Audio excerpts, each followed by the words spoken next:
ঘোড়া যেখান থেকে পানি খায় সেখান থেকে পানি পান করুন, কারণ ঘোড়া কখনো খারাপ পানি পান করে না।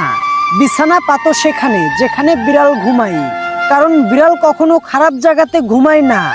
এমন ফল খাও যা পোকামাকড়ে স্পর্শ করেছে, কারণ পোকামাকড় কখনো খারাপ ফল খায় না।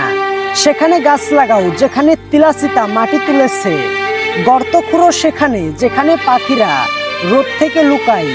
পাখির সঙ্গে একই সময়তে ঘুমাতে যাও এবং পাখির সঙ্গে একই সময়তে ঘুম থেকে উঠো, তাহলে জীবনে সোনালী ফসল তুমি ঘরে তুলতে পারবে। বেশি শাকসবজি খাও, তোমার পা শক্তিশালী হবে। আকাশের দিকে বেশি তাকাও এবং কম কথা বলো, যাতে নীরবতা তোমার হৃদয়ে প্রবেশ করতে পারে।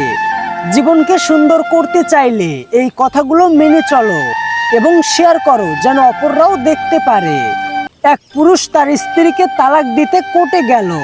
জজ সাহেব জিজ্ঞাসা করলো, তোমার স্ত্রীর কোন বিষয়টি তোমার খারাপ লেগেছে? তখন সেই পুরুষ বলল, আমার স্ত্রীর কোনো গোপন বিষয় আমি পরপুরুষের সঙ্গে শেয়ার করি না।